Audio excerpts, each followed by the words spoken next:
Good morning. Welcome to this joint radio phone-in by the Chief Executive. My name is Norman Siu. I'm from RTHK. We have from Commercial Radio, Yeung Lok Sang, from Metro Radio, Grace Lam, and Mr. John Lee, the Chief Executive. Good morning, everyone.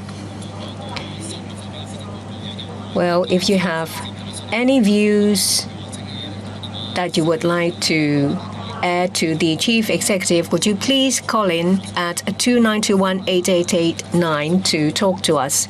First, let's hear from the Chief Executive. Everyone's concerned about initiatives to encourage childbirth. We have the newborn bonus and also tax deduction measures. As a whole, are there KPIs for these initiatives? If there are no KPIs, are there any quantitative indicators to measure the effectiveness? Do you have any clear policies that you can tell the public? We have considered the experience of different jurisdictions when we consider these measures. We've also looked at literature about effectiveness of similar measures. We fully understand that government policies will set a direction, but it's down to the individuals whether to have children.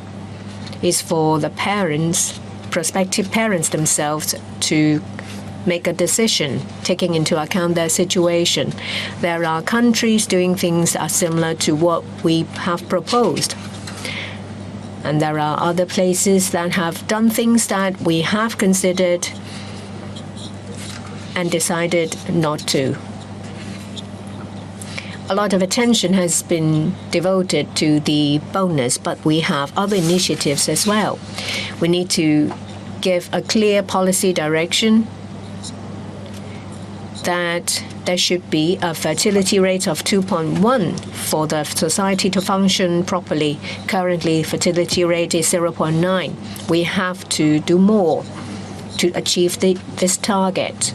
We need to send out a clear message to the public that we support childbearing and will provide a conducive environment to families to have children, so that when a child arrives, it will make things easier. Of course, we fully understand that the most important factors are parents themselves. They consider a basket of factors, say, for example, the development of the child, the living environment for the child,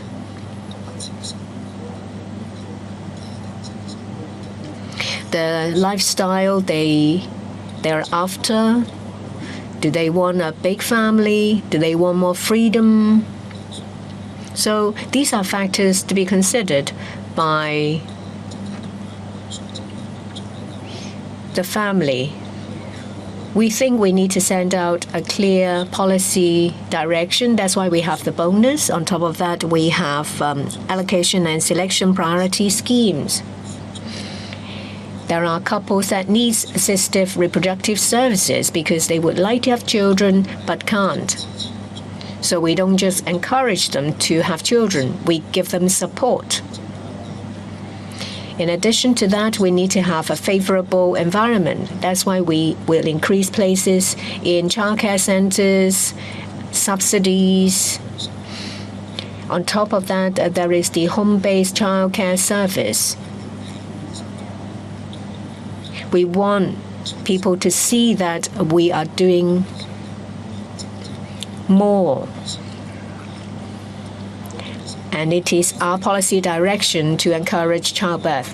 We welcome calls at 2921-8889. Chief Executive, you were talking about a fertility rate. We have allocation and selection priority schemes for flats. These are hardware initiatives. But what about pressure from work and pressure from rearing a child? What role do you think an employer can play? Will the government play the leading role to roll out family-friendly measures to loop in private enterprises as well? Of course, we encourage enterprises to put in place family-friendly measures. For companies with better resources. We understand that there are services available, say, for example, crash services, so that parents can leave the children there while they work. There are also flexible working hours under which they can work and take a rest flexibly. But there are other types of employment, say, for example, manual work or other types. We have different ways to encourage them. During the consultation process, a lot of enterprises told us that with a policy direction from the government, it will make it easier for them to adopt similar measures. Will you provide subsidy to companies to enable employees to have flexible working hours or paid child care leave? We have limited resources, so we have to allocate them carefully. We need to make sure that public money is used well. Of course, it's the government's duty to play a leading role. We all have a share in Hong Kong. We all play a role. There are companies have resources available to do more and to help their employees. What we do is to put in place a policy direction to lead the general public. Just now you talk about an indicator hoping that it will be reversed. Well, to which level do you think the fertility rate should be? There is a review after 3 years. So you need to have a target. So how do you gauge your work and effectiveness of these measures? There are so many factors that a prospective parent will consider before having a child. What the government needs to consider is the effectiveness of our measures. Some have a direct impact, some have an indirect impact. We also need to consider ways to ensure maximum impact with limited resources. We need to catch up with time. We want to maximize the effectiveness with a minimum amount of resources. I'm sure Grace is in the best position to answer. What do you consider when it comes to having how many children you're going to have? I have 2 children. Will I have a third one? I won't make a decision simply because of one reason. It's an individual choice, and we respect that. We see that there are combined measures launched in other places, and we've done the same this time. Yes, the government can make an impact and have an influence, but it's very difficult for us to give a definitive answer. Well, there are parents that have taken their children out of Hong Kong. It shows that they're not very confident about the future of Hong Kong. So first of all, how do you convince them to stay? What about newlyweds? How do you give them confidence that it's good for them to have children in Hong Kong? Well, I don't agree with what you said, that they don't have confidence in Hong Kong's future when they leave Hong Kong. Sometimes it's because they go to a different place to live, to reunite with their family or to take care of their parents. Well, every place in the world is competing for talents, and we're doing the same. And if we make it appealing, then they will come to Hong Kong. So it's not directly related to confidence. And it's common to have people leaving and coming to Hong Kong. It happens before the reunification as well. Everyone has their own reason to leave or to come back. At one point, our population reached 7.3 million. Nowadays, it's about 7.5 million, so it's an increase. People have come back. Everyone's fighting for their goal, and in the process they make decisions.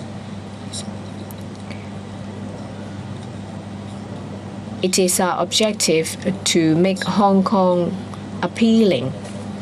There are plenty of opportunities because we are moving towards prosperity from stability. Yes, indeed, there are risks. Say, for example, interest rate hike, pressure from in the global economic environment, and problems with economic development, regional conflicts, and geopolitical tensions. But at the same time, there are positive. There is the positive side. Say, for example, we have the advantage of being close to our country. And in Southeast Asia, their economies are doing better than the rest of the world. There is a shift of economic development towards the east. The economic development of our country scores higher than other places in the world. We are well connected to the world. We can choose to go anywhere in the world. If the European economy is doing well, then we will get closer to them. And there are other emerging economies, say, for example, the Middle East and Southeast Asia, because they're our neighbors. We have a very good relationship with ASEAN, and there are also free trade agreements with Southeast Asian countries. I don't have to go into details about the advantage of our country. Let's take a call from Ms. Zhang. Good morning. Good morning. I have a foreign domestic helper. She doesn't go on leave often, but the fact is, it is very difficult for her to take a leave because she has to take care of the child. Well, we do have the grandfather here in his 80s, but somebody needs to take the child to school. So she's worked for more than a dozen days without leave.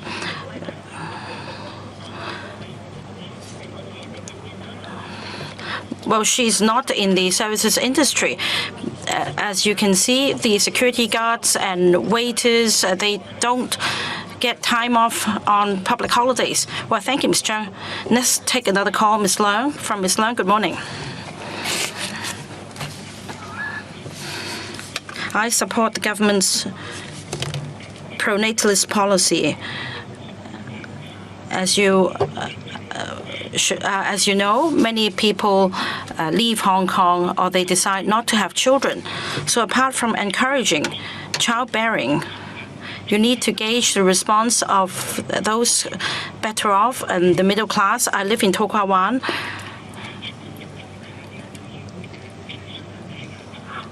And I know what ethnic minorities think on the issue of childbearing. They are more than willing to have more children. But then there is something wrong with the public housing policy. For the ethnic minorities, they don't get the necessary resources in the community, and they have very close-knit communities. They tend to stay together. For example, we have the Urdu-speaking community. They don't often interact with others. And in To Kwa Wan, we also have asylum seekers.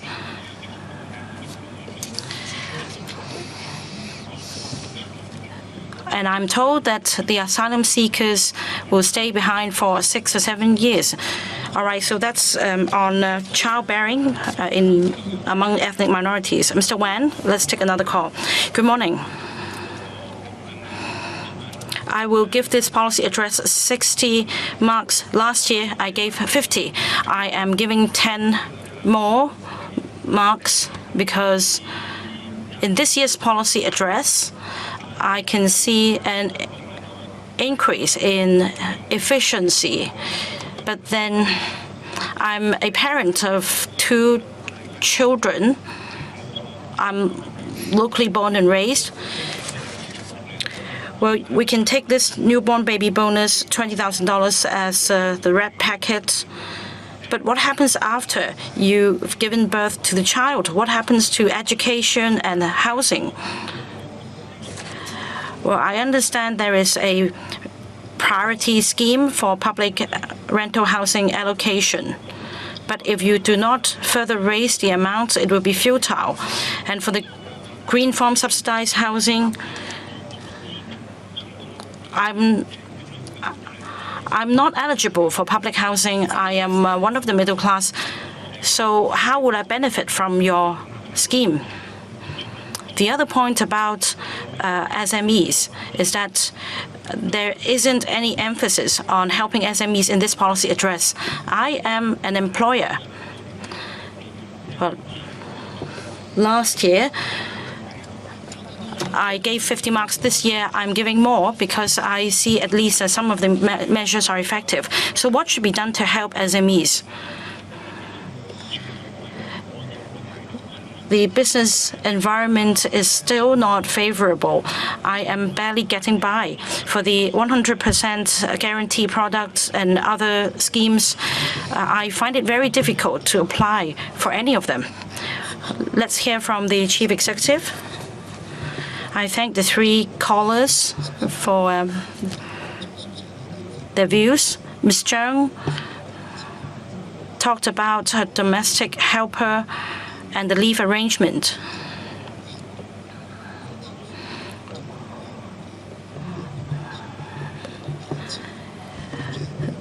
The employment contract for foreign domestic helpers contain the same terms as the general employment contract in Hong Kong, and any employer is subject to the same piece of legislation. That means the help is entitled to leave, and that includes sick leave as well. There should be 1 day off every week. Now, if for whatever reason, say because of sickness, this individual is unable to work, and if the employee is unable to perform the duty as required by the employer and the contract, then we will give regard to the individual circumstances. After all, there are stipulations in the employment contract. We need to ensure fairness. So as regards her case, we should see whether social service can chip in. We do have a mechanism for the employment of foreign domestic helpers. It is well established. Well, let me turn to childbearing. I thank the caller for her support.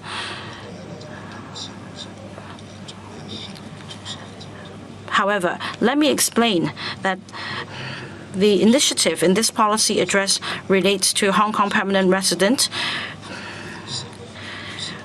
The newborn baby bonus is a kind of red packet to support the new parents. In fact, we want to encourage prospective parents to raise a child. It's for the parents to make these decisions, not the child. So this is a bonus for Hong Kong permanent residents. And I think we need to be fair to everyone. Regarding inclusiveness for ethnic minorities, again, this is a policy issue. As we draw up policy, our priority is given to social inclusion, in particular ethnic minorities.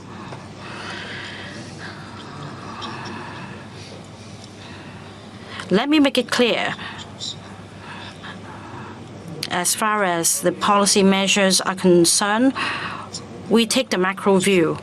That means we have given regard to the low fertility rate in Hong Kong, and it is not appropriate to devise different measures for people with different levels of income, because otherwise the administrative cost would be such that we'll be putting the cart before the horse.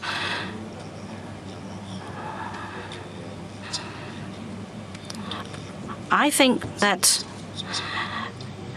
the most important thing is to send this important message of the government to all strata of society. Now, you may recall that in those days when I was young, the policy direction was to have 2 children in a family only. Now I'm giving this policy steer. I encourage childbearing, especially at this stage, the more the merrier. To take the macro view, every year we have 30,000 newborns, and we want to boost the fertility rate. About support for SMEs, be it during the pandemic or the current external economic environment with interest rate hikes, we need to provide more support to SMEs.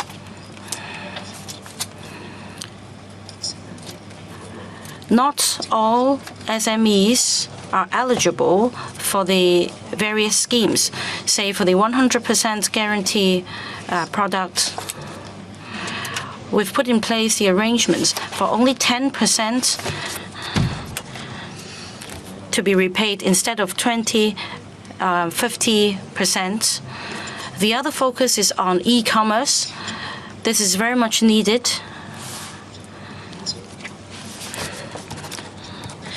By SMEs. So we're taking 1 million out of 7 million of the BUD fund to promote e-commerce.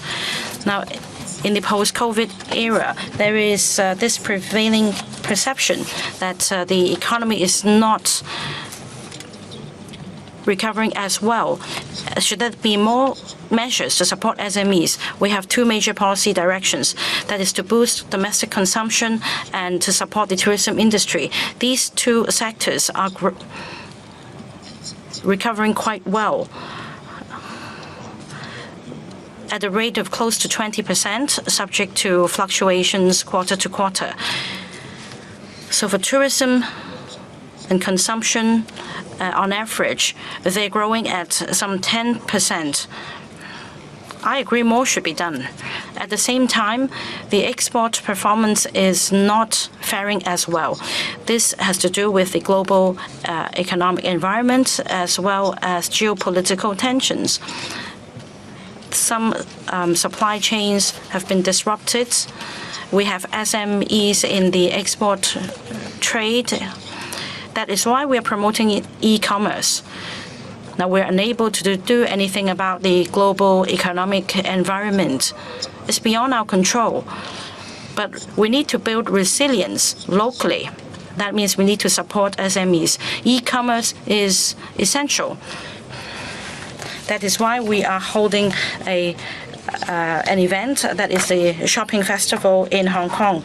We also promote the BUD fund so that SMEs can get more support. So that's all from the Chief Executive. At the end of this segment, after 8:30, do ring us at 29218889. We will welcome more calls. If you have anything to say about this policy address, ring us 29218889.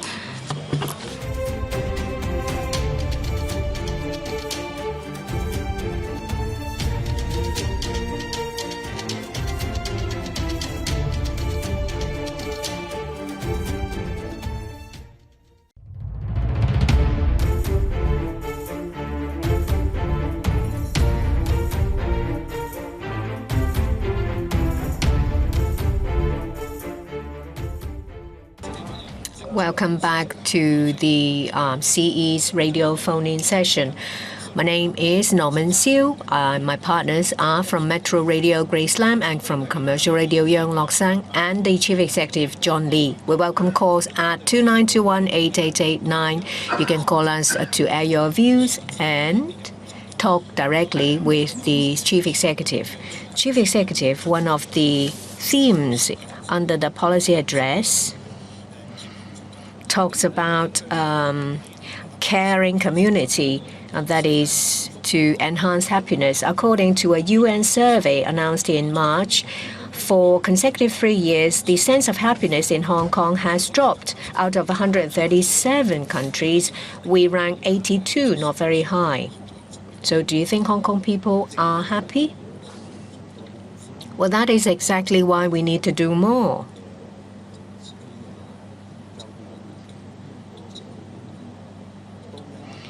Everyone has expectations about their surroundings and of the government, and these expectations keep getting higher.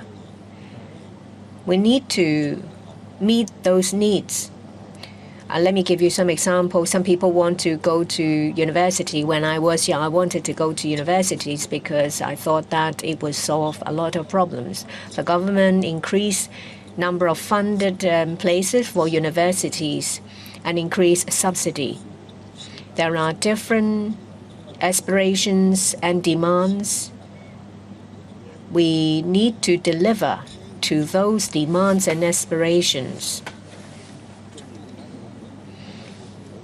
Listening to the public is expected of the government because sometimes we can't solve the issues, but we can listen to you. Listening to the public, feeling the pulse of public sentiment is important. I go to different districts to explain our policies, and I thank you for giving me this opportunity to explain to you and the public about our intention. We deliver policies to meet the needs of the public, but sometimes we can't do that to please everyone. Well, every place has a different emphasis. Some aim for a welfare state, others aim for other areas, and I think that we need to show care. I've been living in Hong Kong for over 6 decades. I find that it is difficult to meet a materialistic goal because when you make 1 million, you want to make 2 million. Some people seek materialistic satisfaction. That's just one of the ways. I think one of the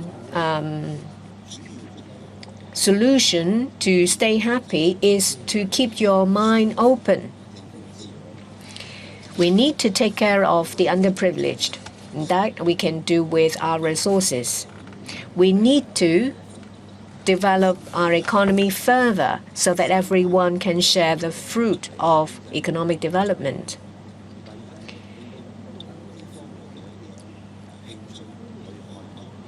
We need to also develop different areas, growing areas. One of the initiatives is to have universities of applied sciences. There is this mentality that manual work won't get you anywhere. We have to change that mentality. Hong Kong is to develop the 8 centers. Of course, a bachelor's degree is good, but we need people of different skills, say, for example, railway development. All these different jobs and pathways lead to a bright future. We need to change the mentality that academic qualification is the be-all and end-all. There is something important under the 20th National Congress report. We need to have a macro view. So we don't just look at Hong Kong, we have to look wider. you can't just look at the tree and forget about the forest. When you look at the forest, you realize that, well, there are a lot more than there's just one tree. And when you go further out, then you will see that the world is vast. Well, we need to think about a priority given our limited resources.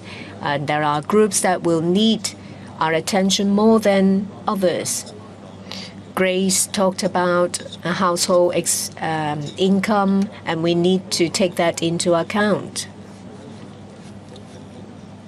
And that is one of the factors that we consider. You just talk about a sense of happiness, and different people feel differently, and their different places have different policies. Some will go for a welfare state, and whereas others will do something different. What is your policy direction? If we are to enhance the sense of happiness, then we need to have diversification. If you only pursue materialistic satisfaction, well, just like one time in my life, I was chasing after designer products. Well, you can buy a $10,000 bag, and then you will want a $30,000 bag. I have friends who feel very happy spending one day in a museum without spending any money. Well, when I talk about diversification, that's what I'm talking about. We have to develop ourselves into an East-West cultural exchange center. We need to talk to different people to make sure that we have a global view. We can't just look at one tree. Well, there are people who climb mountains despite the risk because they have different goals. Everyone's different. Well, when I was at school, my teacher asked me to write a list of 10 of the things I'd like to do and 10 things that I didn't want to do. So that's down to life planning. You need to make a list and know what you want to do, and that is one of the ways to do it. Let's take calls. We have Mr. Shek. Good morning. Good morning. Chief Executive, you ask people to go to the Greater Bay Area, and in the same breath you talk about retaining talent. It's contradictory. And for the Hong Kong universities, you increase the international student intake to 40%. But what about Hong Kong people? Are you going to enhance the education level of Hong Kong people? And we have housing shortage. Why don't you turn brownfield site into public housing site? If you can take back the golf course, you can produce a large number of public housing units. The site is used as a golf course. Perhaps you can find a different site so that it can be used as the new golf course. We'll now hear from Mr. Wong before we hear from the Chief Executive. Good morning, Mr. Wong. Please go ahead. Or perhaps we'll hear from the Chief Executive first. I thank Mr. Shek for his questions. We encourage integration with the GBA, the Greater Bay Area, because of the abundance of opportunities. And people who have gone to the GBA can come back very easily. We have the 1 hour living circle. And transportation to and back mainland nowadays is very efficient. And Hong Kong is free. There is freedom of movement. Hong Kong is a very open and free city. We can see the opportunities from the GBA in terms of enterprise, in terms of businesses and employment. There are also concessionary measures by the GBA areas. If people want to go to the GBA, we should not stop them.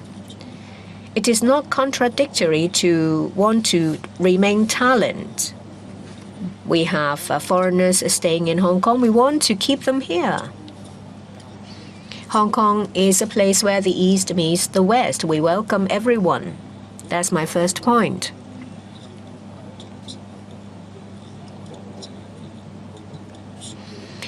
About building Hong Kong into an international education hub. We want to broaden the horizons of Hong Kong students and give them more learning opportunities. We have relaxed the student intake from 20% to 40% without affecting local students. So there won't be any impact on local students, but there are benefits.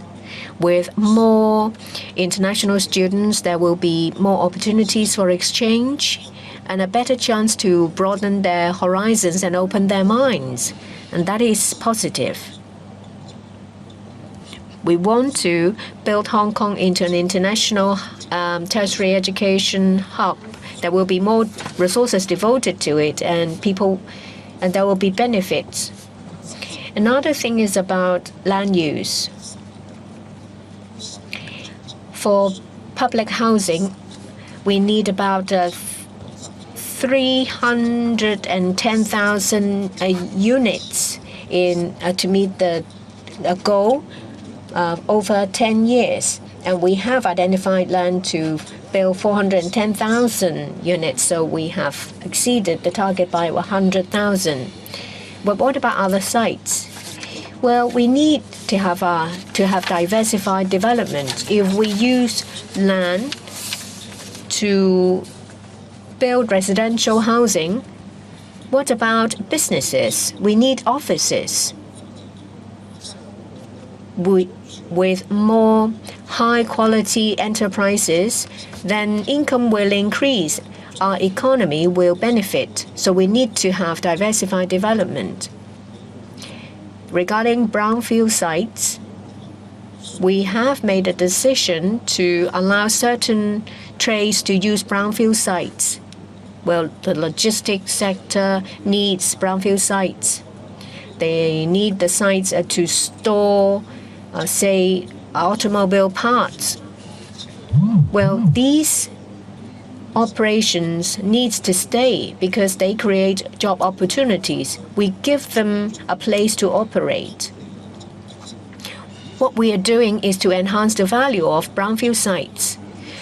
Previously, it's just one level of operation. Now there are multi-levels of operations. Using the golf course as residential public housing, well, now there is a judicial review, and the town planning board has made a decision. The environmental protection ordinance has set down requirements. We have been acting in accordance with the law and the report. So is environmental protection in conflict with housing construction? But we don't allow a destruction of the environment to build operations. We need to strike a balance. We need to ensure that the environment is there to meet our needs. A call has come in from Ms. Chan. Good morning, Ms. Chan. Good morning. Good morning, Chief Executive. Good morning, Ms. Chan. Well, after listening to the policy address, I'd like to talk about childbearing. I just had my fourth child. My child was born in May, and then I now find that I don't benefit from any of your childbearing measure. I'm not eligible for public rental housing or subsidized self-let. And then I heard just yesterday, out of the blue, that $20,000 will be awarded to the new parents. There should be continuity of the public office. Now, about retaining talents.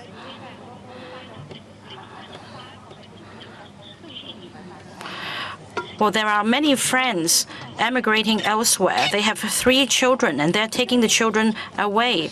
So are there measures to convince people to stay? Let's hear from Mr. Chan. Good morning, Mr. Chan. Yes, good morning.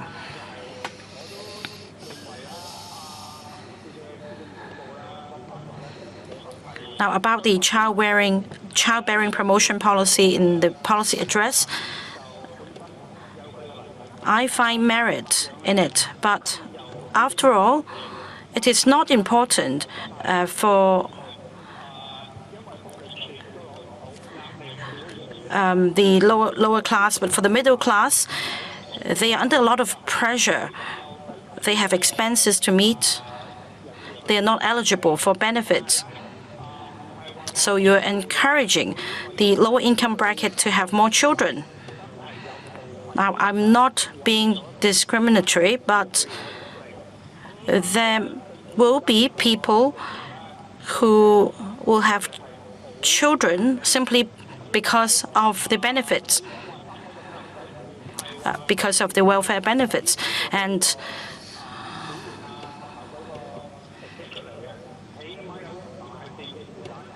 it takes a long time to raise children for your policy to be effective.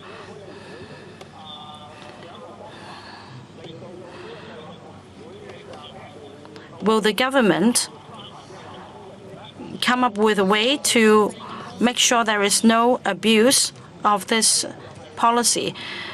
Will there be conditions attached? In other words, now the government is attaching importance to quantity. Despite an increase in the number of children, you need to ensure that there is quality.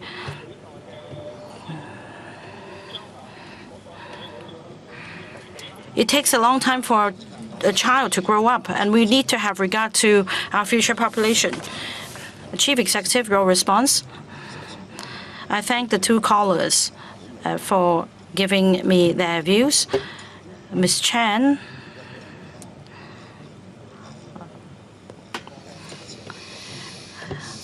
let me explain this to you. Well,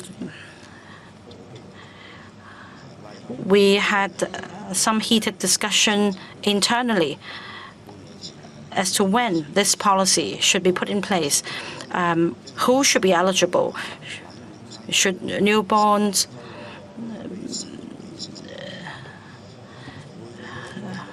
be eligible? Should a child born 6 months before or 10 months from today be eligible as well? We need to set a date. But a child may be born any time, no matter where the line is drawn. That means we'll always get complaint from someone asking the date to be pushed back or otherwise.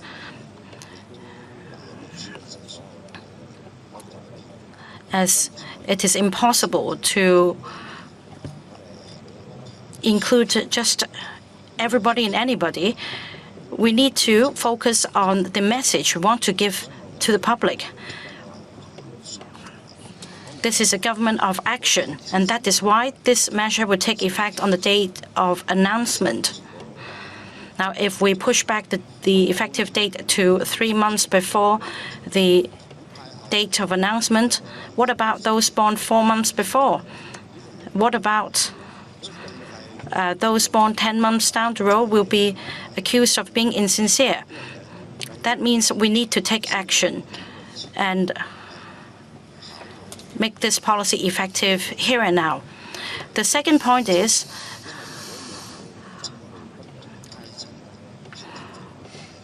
we don't want to split hair and differentiate this policy for different classes and different income brackets because of the huge administrative costs involved. This is not the right way to go for the policy steer. It's a kind of an incentive. It's like a red packet we're giving away. We want to send this signal to the public that the government encourages childbearing.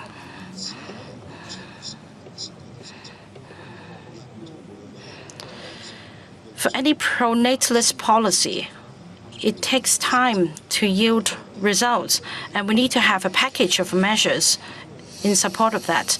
This is experience of other jurisdictions. We need to consider, for example, the living environment, education,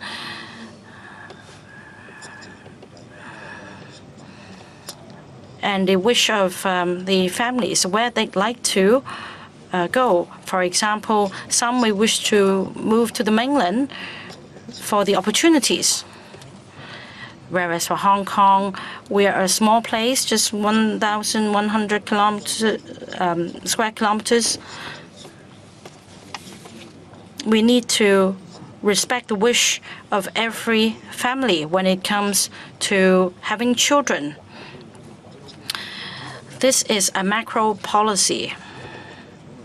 This is not a micro policy. If we split hairs, I need to make sure that the administrative costs can be controlled in such a way as to benefit the public. We'll continue to listen to views, and we'll be happy to consider them. Let's take more calls. We have Ms. Lau. Mr. Lau. Good morning. Good morning, Chief Executive. I'm Dr. Lau. I rang this line last year. I want to talk about innovation technology. We have a company in the science park. Well, there is this admission scheme, but it takes 18 months to process the application, whereas in cyberports, the applications can be processed in a much shorter time. So it is just an administrative issue. Again, for the other scheme, it takes 1 year to process the application. For the science park, there are several hundred companies. Now, I understand that only a few applications have been approved. Even when we want to apply for patent, the processing time is very long. Perhaps the civil servants really have a lot on their plate, but we are competing with other places.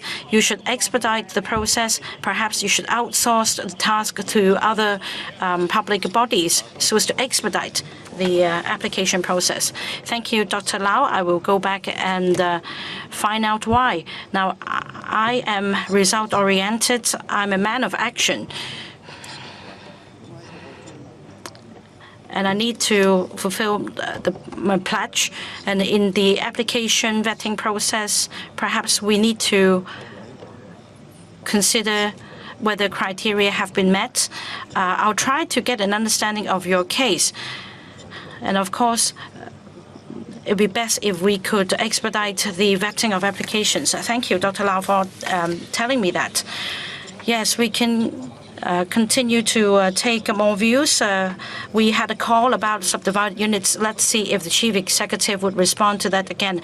Do ring us, 2921-8889, if you have any comment on the policy address. If you want to offer an alternative view, do ring us and share your thoughts with us. You can talk to the Chief Executive directly. The hotline is 2921-8889. We can take another call from Mr. Ho. Yes, good morning, Mr. Ho. We have just 1 minute left. Please be quick. Yes, keep it short and clean. We thank you for paying attention to subdivided units. I'm a downstairs tenant of subdivided units. One flat is divided into 4 units, but there is a problem of water leakage. I actually lodged a complaint. Right, so that's about the quality of subdivided units. We'll come back and continue with the Chief Executive.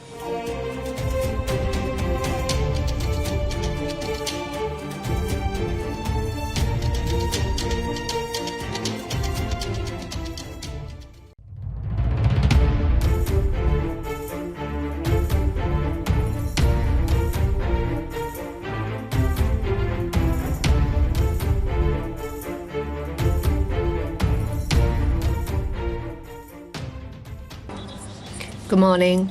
I'm from Metro Radio Grace Lam. I have my two partners from the RTHK, Norman Seal, and from Commercial Radio, Young Nok Sang, and the Chief Executive, Mr. John Lee. Last time we heard from a caller about SDUs as subdivided units, and you said there is going to be a task force to set a standard. What is the standard? It's easy to set it. And in relation to substandard SDUs, you talk about eradicating them. And you also talk about providing housing for these tenants. Do you have units for them? And last government set up a task force on rental control. It wasn't very effective. How do you think you can completely solve the SDU problem? I thank you for the question. It's close to a lot of people's hearts. According to our survey, there are about 200,000 people living in SDUs, and there are about 110,000 of these units. SDUs come into existence because of housing shortage.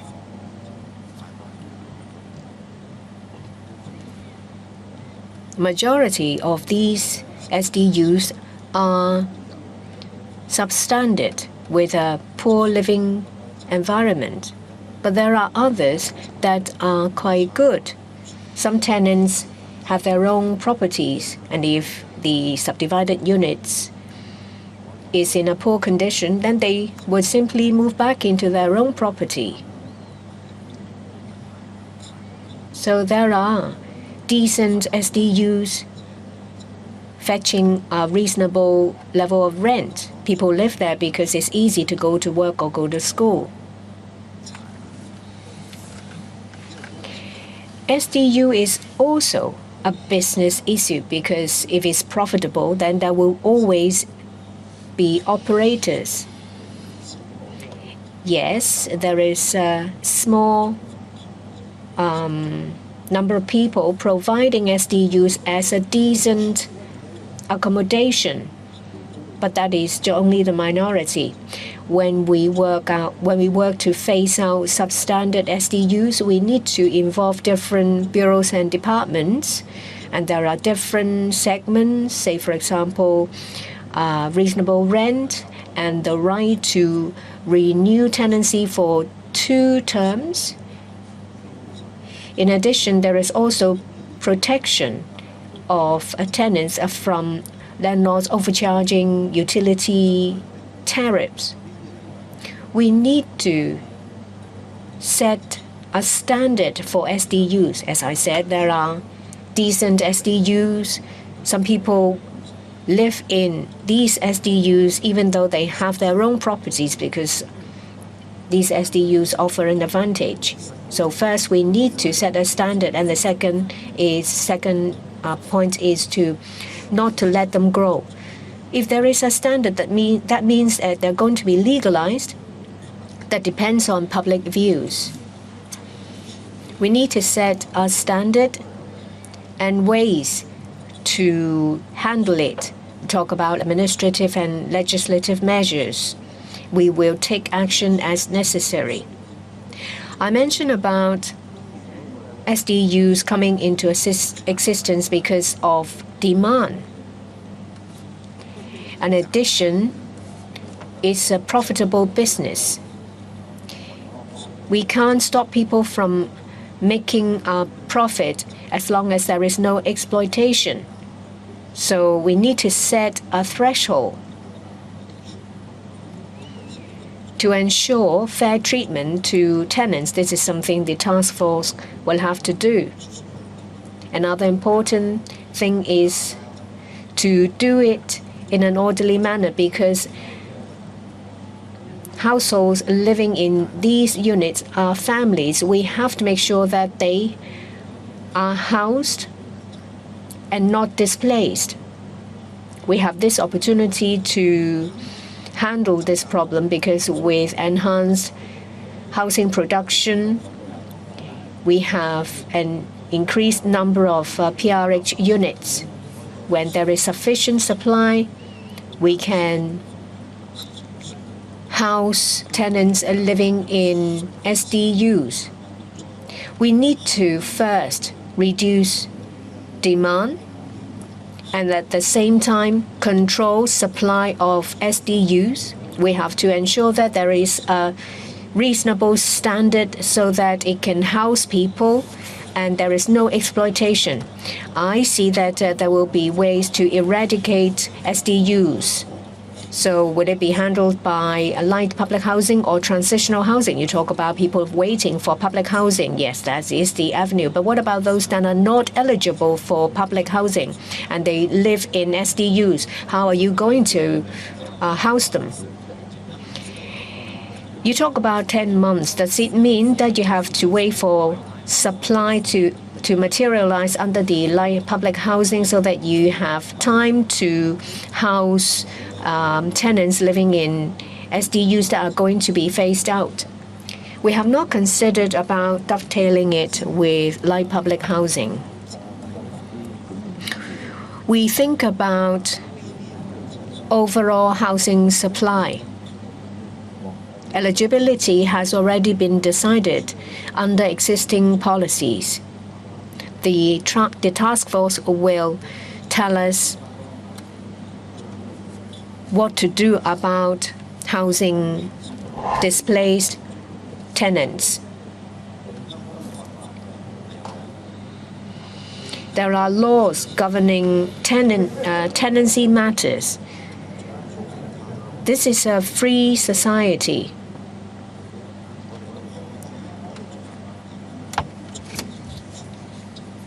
We regulate tenancy agreements according to existing laws.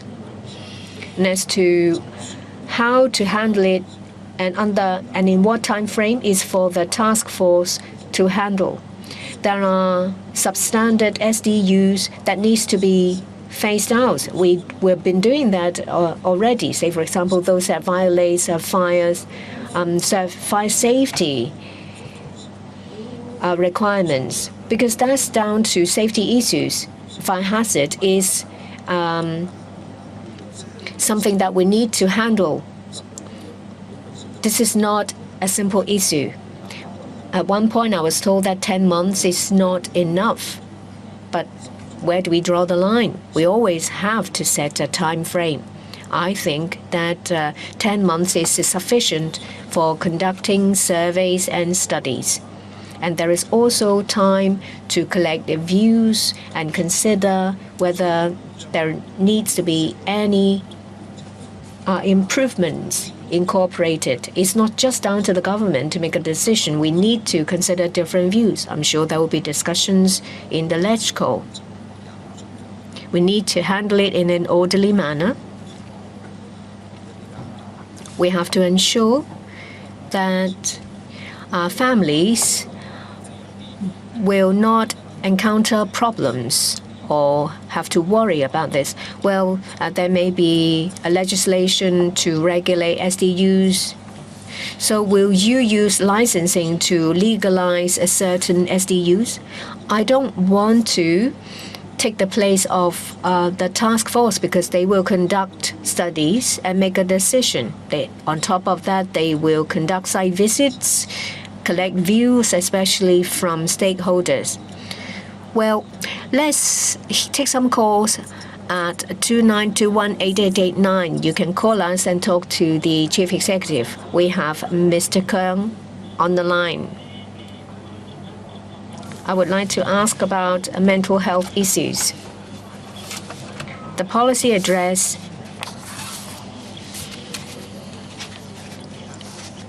talked about 2 weeks for case management priority 2, that is semi-urgent psychiatric specialist clinics. Well, does it mean that there will be people carrying out regular assessments? What about employment? You have not said anything about employment support. Then does it mean that you want to have more employment support services? Let's take another call. Mr. Lee, good morning, everyone. I'm a carer on CSSA. I take care of my mother, who is 91. She's had a stroke. I have a number of questions. First, about personal time.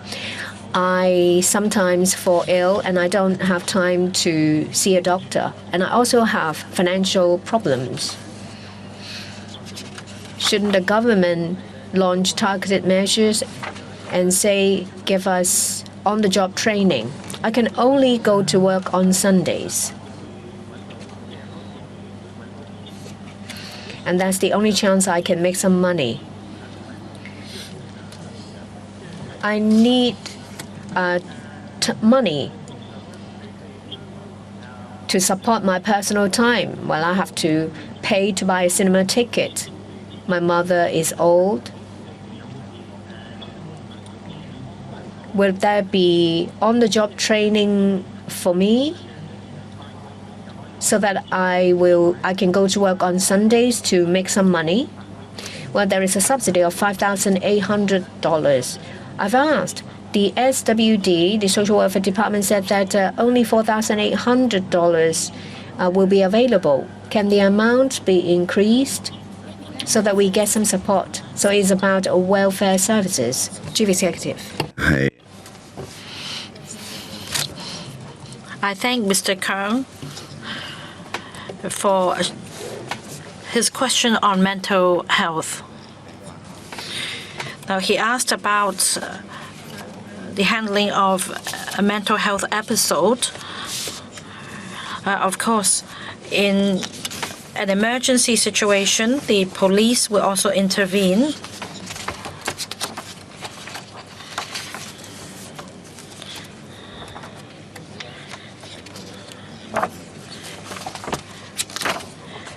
And if the individual is to be admitted to hospital, we also have arrangements for hospital order to be signed to confine that individual to a hospital setting. For mental health, our approach targets the rehabilitants.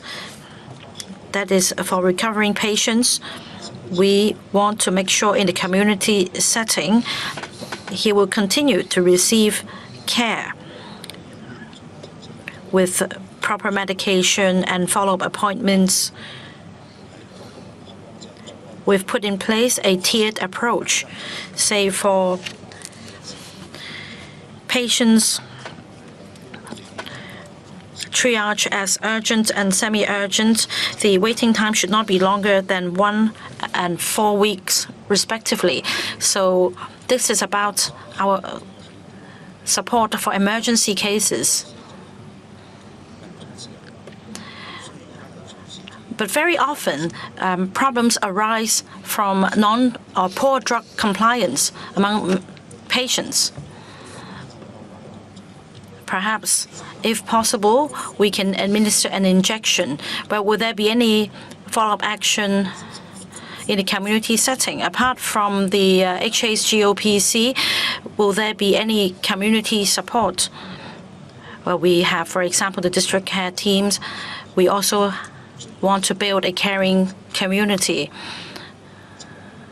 The government has a primary responsibility of ensuring people's mental well-being. But on top of that, we also need a joint effort by the community to support mentally ill persons. So if any case is detected in the community, the district care teams or volunteers in the local communities or even district councillors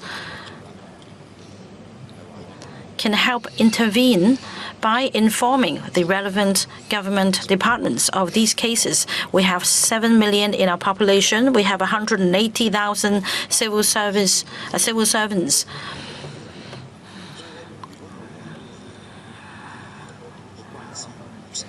So if everyone can all chip in and show more care to people's mental health, then we can all make a concerted effort. All right, let's take a call from Mr. Chan. Good morning. Good morning, Mr. Chan. I have a baby to be born next year in February, and I'm concerned about the special 100% guarantee scheme.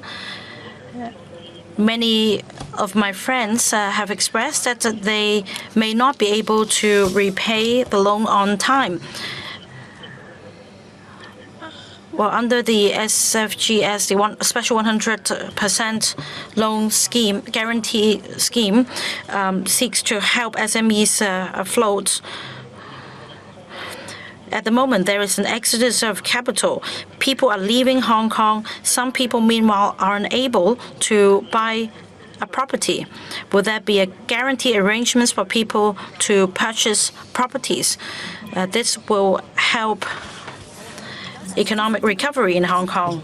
All right, let's take another call from Mr. Choi. Thank you. Good morning, Chief Executive. Yes, good morning.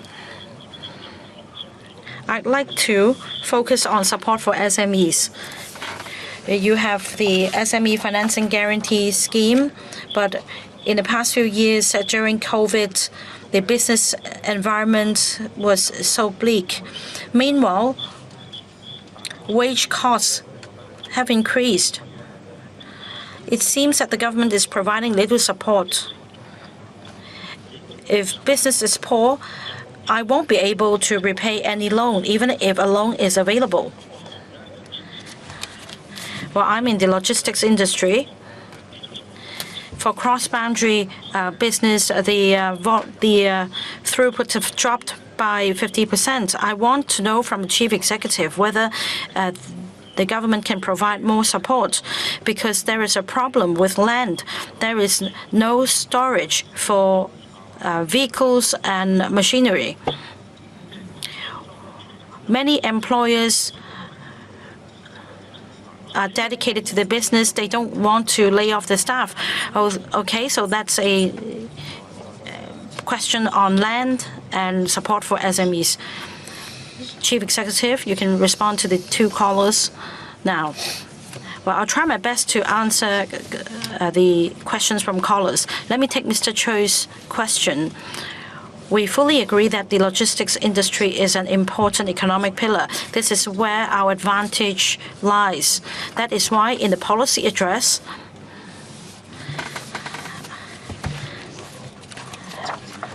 I have announced that the action plan on modern logistics industry will be announced very soon.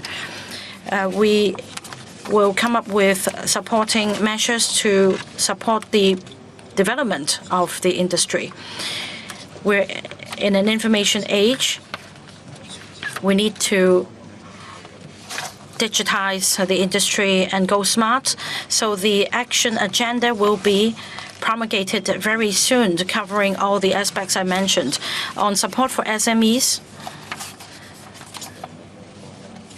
in the post-COVID era, we'd like to offer as much help to SMEs as we can. Now, for the 100% special loan guarantee product, we are adjusting the repayment plans. In fact, we do discuss with the individual SMEs. Well, the minimum repayment amount should be 20% of the loan, but now we have adjusted the amount to 10% only, and that the repayment period will be extended to up to 3 years. We want to keep SMEs afloat so that they can afford to repay us. So, as I mentioned earlier, we will support the development of e-commerce, and will also help enhance their productivity and competitive edge. We want to help them tap the mainland market because of the vastness of the market. In terms of economic growth, the mainland market is vast and can well accommodate the development of our SMEs there. We want to support startups as well. They are part of the SMEs. We have a network that disseminates information to SMEs. Well, on marketing, we allocate $1 million for the marketing of their brands. As for the SME loan guarantee scheme, we have the commercial data exchange that can help facilitate the vetting of loan applications. So we need to boost the economy because, like the caller said, they won't survive if business is bleak. So my next question is this. You've lowered the stamp duty on stock transfer, but it seems that the initiative is not well received because, after all, the rate is now reverted back to that in 2021. How do you salvage confidence in the market? Are there any measures to boost market liquidity? For the capital investment entrance scheme, earlier this year, you also introduced a tax concession for family offices. Will they complement each other to give a greater effect? We have lowered the stamp duty on stock transfer to boost stock market liquidity. Asset value, however, is affected by different factors such as interest rates, the global economic environment, and investment sentiment. So this is very complex. All in all, we want to sharpen our edge, and the task force on enhancing stock market liquidity has submitted a report to us. There are recommendations on enhancing our overall competitiveness. For the recommendations that can be implemented here and now, I have made the announcement. There are also other measures such as maintaining trading during inclement weather. Again, I have included this bit in the policy address. There are also other areas requiring adjustments. A series of measures will be put in place to boost market liquidity. Grace, please repeat your question about family offices' right and the capital investment entrance scheme with an investment threshold of $30 million. Can these two complement each other? For family offices, we are talking about ultra-high net worth individuals. We're talking about astronomical sums. And this is what other jurisdictions are going after as well. In fact, we have achieved some results. We held a conference with several hundred participants. At least 30 and 40 of them have indicated interest to us.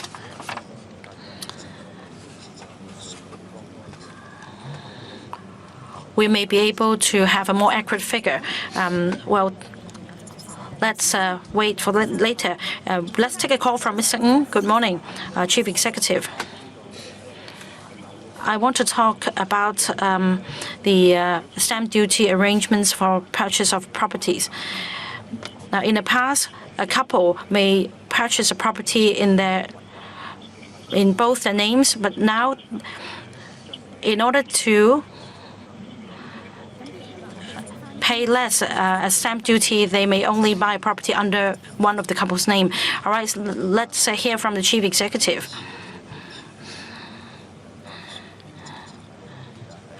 We have fine-tuned the cooling measure for the property market. In light of changes in the overall environment, as for the overall operation, it doesn't change the overall policy. That's the end of the phone-in program. I thank my partners, Yang Lok-sang and Norman Seal. I thank the Chief Executive as well. Thank you. Thank you for listening.